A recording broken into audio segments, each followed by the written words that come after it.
नमस्कार, मी पंजाब डक. आज आहे 4 मे 2026 आणि मी जात आहे कोल्हापूरकडं. तर या ठिकाणी जात असल्यामुळे सर्वप्रथम कोल्हापूरच्या शेतकऱ्याला एक अंदाज देणार आहे. कारण की कोल्हापूरकडे जात असताना कोल्हापूरच्या शेतकऱ्याला सांगू इच्छितो की तुमच्याकडं 8-9 दरम्यान 8-9-10 मेच्या दरम्यान एक मान्सूनपूर्व अवकाळी पाऊस येणार आहे. म्हणून हा अंदाज कोल्हापूर, सातारा त्या शेतकऱ्यांनी अंदाज लक्षात घ्यायचा. आणि राज्यात सांगायचं झालं तर म्हणजे राज्यात बऱ्याच शेतकऱ्याचे फोन आले की आता ह्या मे मध्ये एखादी अवकाळी आहेत तर राज्यात आणखीन 2 चांगले मान्सूनपूर्व पाऊस पडणार आहे, 2 अवकाळी पाऊस पडणार आहे. म्हणून हा अंदाज सर्व शेतकऱ्यांना लक्षात घ्यायचा.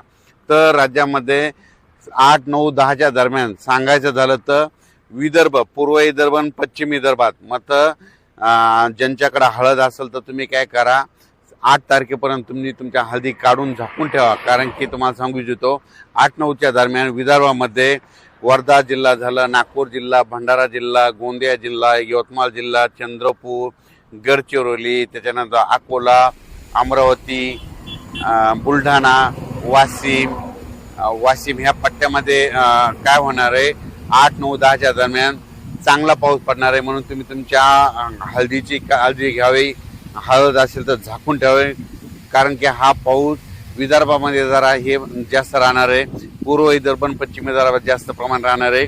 म्हणून हा अंदाज विदर्भातल्या सर्व शेतकऱ्यांनी सर्वप्रथम लक्षात घ्यायचा. त्याच्यानंतर आपण मराठवाड्याकडे वळू. नांदेड जिल्हा झालं, हिंगोली जिल्हा झालं, लातूर जिल्हा झालं, बीड जिल्हा झालं, धाराशिव जिल्हा झालं, त्याच्यानंतर जालना जिल्हा झालं, त्याच्यानंतर इकडं सोलापूर, त्याच्यानंतर कोल्हापूर ह्या पट्ट्यात देखील काय होणार आहे, 8-9च्या दरम्यान तुरळक भागात म्हणजे कर्नाटक बाजूच्या समजा सीमालगतचे जे जिल्हे आहेत त्या परिसरामध्ये चांगल्या प्रकारचा मान्सूनपूर्व एक पाऊस अवकाळी येणार आहे. म्हणून ह्या 8-9च्या दरम्यानचा अंदाज लक्षात घ्यायचा.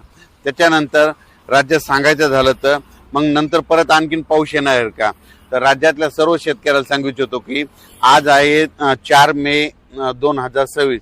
आजपासून कंप्लीट 35 दिवस पाऊस राहिलेला आहे. तर तुम्ही काय करा, शेतीचे कामे आटपून घ्या. कारण की तुम्हाला ही अवकाळी पाऊस सुरू झाल्याच्या नंतर तुम्हाला वेळच भेटणार नाही. आणखीन परत एक सांगू इच्छितो की 14 मे ते 20 मेच्या दरम्यान चांगला राज्यात पावसाळ्यासारखा मान्सूनपूर्व पाऊस येणार आहे. म्हणून हा अंदाज सर्व शेतकऱ्यांनी लक्षात द्यायचा.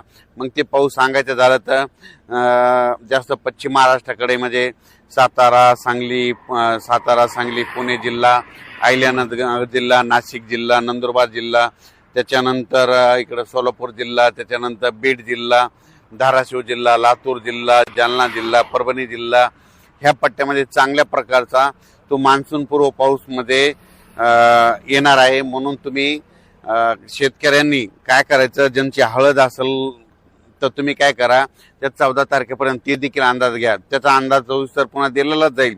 पण राज्यात मात्र सध्या तरी 8-9-10च्या दरम्यान एक पाऊस येणार आहे आणि त्याच्यानंतर 14 ते 20च्या दरम्यान एक पाऊस येणार आहे. राज्यातल्या सर्व शेतकऱ्याला सांगू इच्छितो की हे 8-9-10च्या दरम्यान हे पाऊस पडणार आहे. ते सगळीकडेच नाही, फक्त पूर्व विदर्भ आणि पश्चिम विदर्भ आणि त्याच्यानंतर हे काही जिल्हे आहेत. समजा कोणते, सांगली जिल्हा झालं, कोल्हापूर जिल्हा झालं, सोलापूर जिल्हा झालं, धाराशिव जिल्हा झालं, त्याच्यानंतर लातूर जिल्हा, नांदेड जिल्हा, धर्माबाद, आदिलाबाद ह्या पट्ट्यामध्ये जरा असणार आहे. पण 14 ते 20च्या मात्र बऱ्याच जिल्ह्यामध्ये जरा जास्त प्रमाणात चांगला पावसाळ्यासारखा पाऊस पडणार आहे. म्हणून हे 14 ते 20चा देखील अंदाज लक्षात घ्यायचा. त्याचा अंदाज नंतर सविस्तर देऊ. त्याच्यानंतर राहिलं तर आता 2026 मध्ये बरेच शेतकऱ्याचे मेसेज येत आहेत की पाऊस कमी पडणार आहे का. 2026ला चांगला पाऊस पडणार आहे, जेमतेम पडणार आहे, वेळेवर मान्सून येणार आहे, मान्सून वेळेवर दस्तक देणार आहे आणि त्याच्यानंतर 7 जूनच्या दरम्यान मान्सून महाराष्ट्रात देखील दाखल होणार आहे. म्हणून सर्वप्रथम शेतकऱ्यासाठी आनंदाची बातमी. पण या वर्षी मात्र परतीचा पाऊस मात्र जास्त धुमाकूळ घालणार आहे. परतीच्या पावसामध्ये काही काही ठिकाणी अतिवृष्टी देखील होणार आहे. म्हणून हे देखील सर्व शेतकऱ्यांनी लक्षात द्यायचं आणि यावर्षी आपण आपल्या पिकाचं नियोजन लावायचं. यावर्षीचा जे पाऊस पडणार आहे हे जसं पिकाला लागेल तसाच पडणार आहे, जेमतेम पडणार आहे. फक्त परतीचा पाऊस मात्र धुमाकूळ घालणार आहे. म्हणून शेतकऱ्यांनी लवकर येणाऱ्या जाती करा, लवकर येणारे पीक करा. असं करून तुम्ही तुमचं 2026चं नियोजन करा. यावर्षी शेतकऱ्यासाठी चांगलं साल राहणार आहे. कारण की यावर्षी दोन्ही पिकं येणार आहे, एक खरीप पण येणार आहे आणि रब्बीचं देखील येणार आहे. दरवर्षी दोन्ही पिकं येत नसते, पण यावर्षी सुरुवातीचा पाऊस कमी असल्यामुळे रब्बी देखील येणार आहे आणि खरीप